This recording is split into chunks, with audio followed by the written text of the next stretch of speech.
Hello बच्चों, हम आपको सर्कुलर मोशन में टेंजेंशियल एक्सेलरेशन और नॉर्मल एक्सेलरेशन के बारे में बताने जा रहे हैं।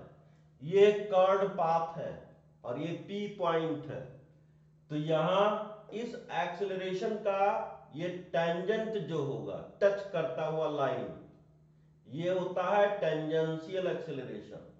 और जस्ट परपेंडिकुलर जो लाइन होती है, ये नॉर्मल एक्सेलरेशन होता है। नॉर्मल एक्सेलरेशन और सेंटीपिटल एक्सेलरेशन और रेडियल एक्सेलरेशन इसको बोल सकते हैं।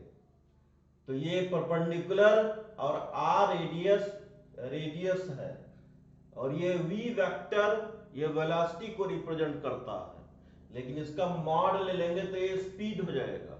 तो ये बहुत इंपॉर्टेंट फॉर्मूला है, इसको याद रखना। Centripetal acceleration equal to v square by r, या इसको आर ओमेगा स्क्वायर लिख सकते हैं। ओमेगा एंगुलर वेलोसिटी होती है। Tangential acceleration equal to alpha into R, alpha angular acceleration होता है। Angular tangential acceleration equal to D by D T mod V vector, V vector mean speed. Net acceleration equal to root centripetal acceleration square plus tangential acceleration square. Tangential acceleration के बारे में बताएंगे। It is always responsible for change in speed. Next point है, if the direction of tangential acceleration and velocity same, then body gets speed up. If they are in opposite direction, then body gets slow down.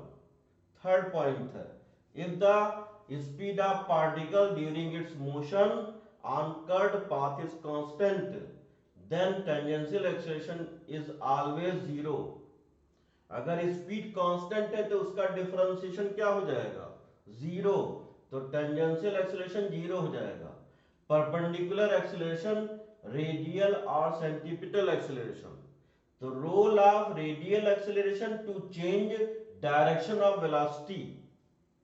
तो a c ये centripetal acceleration, a ये tangential acceleration. Uniform circular motion, तो uniform circular motion में क्या होता है कि इस पॉइंट पर वेलोसिटी कितने है 40 मीटर पर सेकंड, तो इस पॉइंट पर भी 40 मीटर पर सेकंड होगी, इस पॉइंट पर भी 40 मीटर पर सेकंड होगी। लेकिन टूवर्ड सेंटर जो एक्सेलरेशन होता है वो centripetal acceleration. Uniform circular motion, velocity change, acceleration generate, tangential acceleration equal to zero. Because tangential acceleration zero क्यों होगा? वेलोसिटी कांस्टेंट है तो उसका डिफरेंशिएशन जीरो होगा। Radial acceleration v square by r, ये radial normal equal to e net, net acceleration क्या हो जाएगा? ये रेडियल एक्सेलरेशन हो जाएगा। और ये tangential acceleration equal to zero, इस किस कंडीशन में? यूनिफॉर्म सर्कुलर मोशन में। इंक्रीजिंग स्पीड, इसमें टेंजेंशियल एक्सेलरेशन वेलोसिटी का सेम डायरेक्शन होता है इंक्रीजिंग स्पीड में।